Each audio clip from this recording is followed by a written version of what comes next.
রাসূলুল্লাহ সাল্লাল্লাহু আলাইহি ওয়াসাল্লাম মেরাজে হঠাৎ সুঘ্রাণ।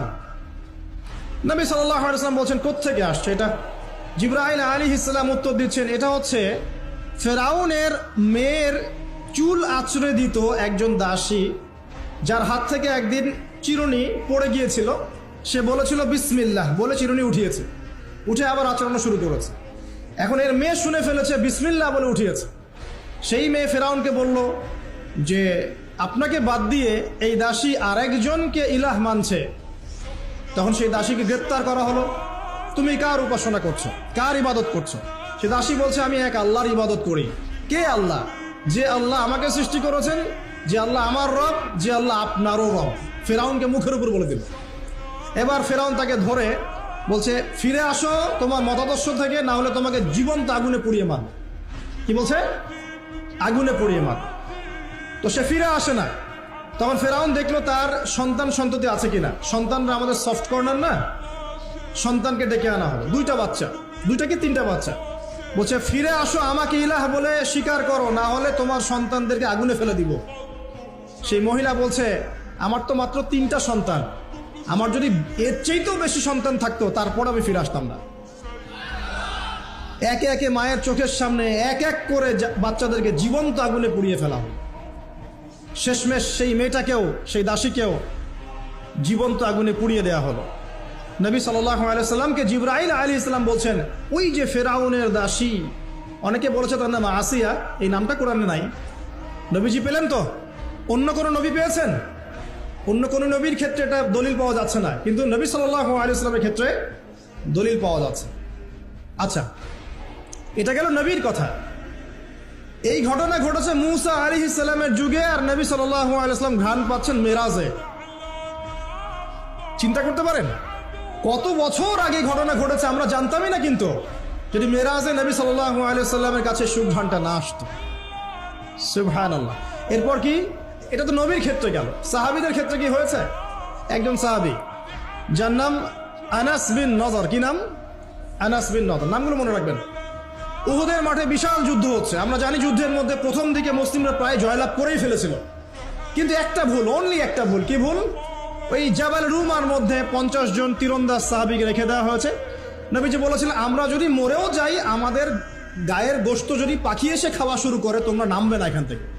বুঝতে পারছেন? কমান্ড। এটা হচ্ছে একজন নেতার আনুগত্য। কমান্ড, নেতার আনুগত্য কত বড় জিনিস দেখেন। তো যখন যুদ্ধ শুরু হয়ে গেল, হামজা রাদিয়াল্লাহু আনহু সহ অন্যান্য সাহাবীরা বীর বিক্রমে যুদ্ধ করলেন। অল্প কিছু সময়ের মধ্যেই কাফেররা পালানো শুরু করলো। যখন মুসলিমরা বীর দর্পে যুদ্ধ করে, কাফেররা পালিয়ে যায় না? যায় না? মুসলিমরা সবাই ঐক্যবদ্ধ যদি হতে পারতো, কোনো কাফের শক্তি ছিল নাকি ইসলামের দিকে চোখ তুলে তাকায়? আজকে আমরা যে বিভক্ত, আমরা বিভক্ত, আপোষে বিভক্ত, বিভিন্ন দলে মতাদর্শে বিভক্ত, আমাদের শক্তি কমে গেছে, হাওয়া বেরিয়ে গেছে। আমাদের যুবকরা এখন পর্নোগ্রাফি, এই গার্লফ্রেন্ড বয়ফ্রেন্ড কালচার, এই মাদক, এই জুয়া, এই জেনার পেছনে ছুটছে। আমরা নামাজ ছেড়ে দিচ্ছি, কোরআন ছেড়ে দিচ্ছি, মা বোনরা পর্দা ছেড়ে দিচ্ছেন। এই জাতি কি বিজয় লাভ করবে নাকি? আগে এই জায়গায় ঠিক করতে হবে, তারপর বিজয় আসবে ইনশাআল্লাহ তাআলা। আর বিজয় যে আসবে, এই বিষয়ে কোনো সন্দেহ আছে? কোনো সন্দেহ নাই। আমরা না পড়লে আল্লাহ পাক অন্য জেনারেশনকে নিয়ে আসবে। ওই জেনারেশন না পড়লে তার পরের জেনারেশন পারবে। তারাও যদি না পারে, আমাদের দ্বারা যদি কোনো কাজই না হয়, আল্লাহ পাক অমুসলিমদেরকে হেদায়েত দিয়ে ইসলামে নিয়ে আসবেন, তাদের হাত দিয়ে বিজয় দিবেন ইনশাআল্লাহ। পৃথিবী সভ্যতা শুরু হয়েছিল একজন নবী দ্বারা, ইসলাম দ্বারা। সভ্যতা শেষও হবে ইনশাআল্লাহ তাআলা একজন নবী দ্বারা। সেই নবীর নাম কি? নবী ঈসা ইবনে মারিয়াম। মারা গেছেন না জীবিত আছেন? বহু মানুষ বিশ্বাস করে তিনি মারা গেছেন। আমরা কি বিশ্বাস করব? আল্লাহ পাক বলছেন ওয়ামা কাতালুহু ওয়ামা সালাবুহু, তারা ঈসা ইবনে মারিয়ামকে হত্যাও করে নাই, ক্রুশবিদ্ধও করে নাই। বাল রাফাআহু আল্লাহু ইলাইহি, বরং আল্লাহ তাকে তার কাছে উঠিয়ে নিয়েছে। তিনি কোথায় আসবেন? তিনি আসবেন সিরিয়ায়। কোথায়? এই যুদ্ধ চলছে তা সিরিয়ায়, দেখেন নাই? আর এখানে লক্ষ লক্ষ মানুষকে মারা হয়েছে, মা বোনদের ইজ্জত নেওয়া হয়েছে, বাচ্চাদেরকে হত্যা করা হয়েছে। এগুলো ইস্যু নিয়ে একটা টু শব্দ করার মতো সৎসাহস হয় নাই। যে ইস্যুগুলো নিয়ে কথা বললে কোনো বাধা বিপত্তি আসে না, সেগুলো নিয়ে ফেসবুক গরম করতে খুব ভালো লাগে। কথা বোঝেন নাই?